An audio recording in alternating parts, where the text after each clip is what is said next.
वसुधैव कुटुंबकम और विश्व शांति के मूल्यों पर आधारित भारतीय संविधान ने हमारी विदेश नीति को एक विस्तृत पैमाना दिया। वर्तमान सत्ता के पहले भारतीय सभी सरकारों ने इस विदेश नीति को पूर्णतः लागू किया, गुटनिरपेक्षता के सिद्धांत को फॉलो किया और आज तक पूरे विश्व में बिना किसी भेदभाव के सभी के साथ सामूहिक उन्नति के प्रयासों में हम शामिल रहे। लेकिन वर्तमान सत्ता जो एक फासिवादी विचार के मूल्यों पर चल रही है, उसने न केवल हमारे अंदरूनी विचारों को छेड़ा है बल्कि विदेश नीति के मूल्यों को भी बहुत नुकसान पहुंचाया है। आपने देखा कि अभी तुरंत के हालिया समय में हम देखें तो रूस ने पाकिस्तान के साथ संबंध सुधारे, बेहतर किए, जबकि ये पहले इतिहास में कभी नहीं हुआ। रूस हमारा एक स्थायी मित्र था, नैसर्गिक मित्र जिसे हम कह सकते हैं, लेकिन हमने उसका ही भरोसा तोड़ा, हम भी उससे दूर हुए। जब गलवान घाटी वाला मामला हुआ तो रूस ने चीन के ऊपर वो दबाव नहीं डाला जो पहले डाला जाता था। चीन कभी भी रूस के दबाव से बाहर नहीं आके भारत के ऊपर कभी भी आक्रामक रुख नहीं अपनाया। लेकिन जब हम एक पक्षीय अमेरिका के साथ संबंधों को लेकर आगे बढ़े तो रूस और जैसे हमारे पुराने दोस्तों से हमने दूरी बनाई। ईरान से हमारी दूरियां बढ़ी, नेपाल, भूटान जैसे देश भी हमसे दूर हुए, श्रीलंका जैसा देश भी हमसे दूर हुआ, क्योंकि हमने एक पक्षीय रिश्ते निभाए।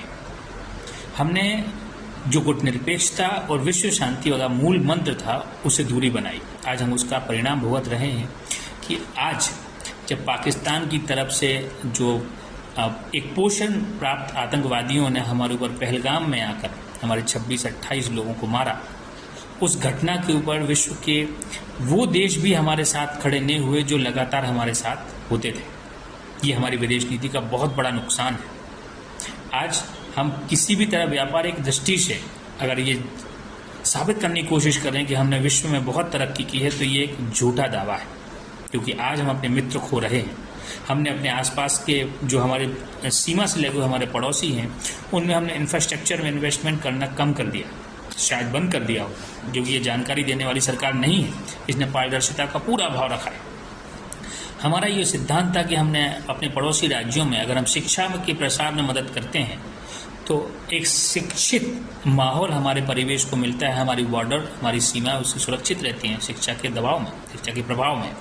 और हमने उनसे दूरी करके अपनी विदेश नीति को न केवल कमज़ोर किया है बल्कि खोखला करने का भी प्रयास किया, जो एक शर्मनाक कार्य है वर्तमान सरकार का। हमें उम्मीद है कि आगे आने वाले समय में ये वर्तमान सत्ता अपनी फांसीवादी मूल्यों को छोड़कर, एक छद्म राष्ट्रवाद को छोड़कर सच्ची नैतिक राष्ट्रवाद भूमिका को लेकर आगे बढ़ेगा और हमारे जो पुराने दोस्त हैं उनको वापस, उनका भरोसा वापस हासिल करने की कोशिश करेगा, ऐसी हम उम्मीद करते हैं।